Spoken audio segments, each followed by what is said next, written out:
You know, I never thought about there being any problems marrying someone from another culture when we first got together. I remember we went to marriage counseling with our pastor, and it was one of the first things he brought up, and that was the first time I'd ever even considered it, was when he brought it up. My family never addressed any concerns with me about Tang being Laos. I wondered if it bothered them after we'd spoke with our pastor, but I never asked them about it because I didn't want to make them uncomfortable. The Asian culture, they kind of want you to marry, like, you know, the same country, so they you know, you guys can relate, you know, relate more. And I think it's beneficial for the kids because they get to see two very different ways of doing the exact same thing.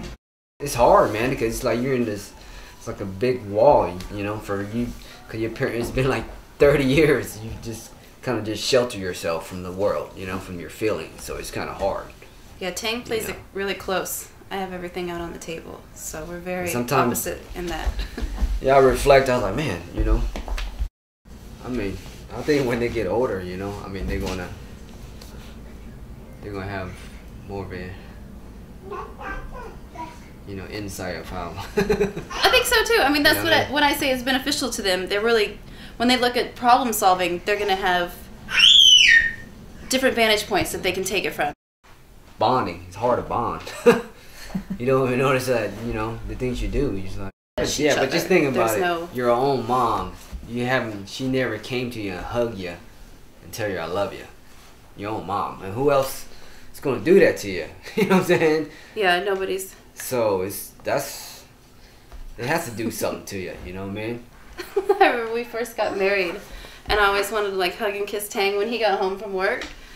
And it made him so crazy that one night he came home and told me that I have to leave him alone for the first 30 minutes when he gets home because he can't take me just like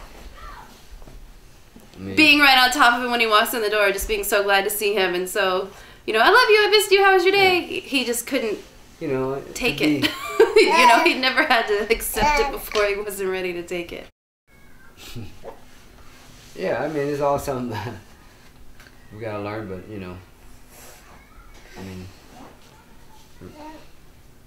I think that I have a lot to learn in the future, and I think it's healthy to have, it can be really frustrating when you're in the middle of it and you get really upset, and I'll get really offended, and I'll have to, you know, I'll get all worked up and I'm venting and yelling and screaming, but once I've processed it and I get to the other side of it, I feel like I've learned something, I've been able to better myself from learning this, and you become more accepting as a person.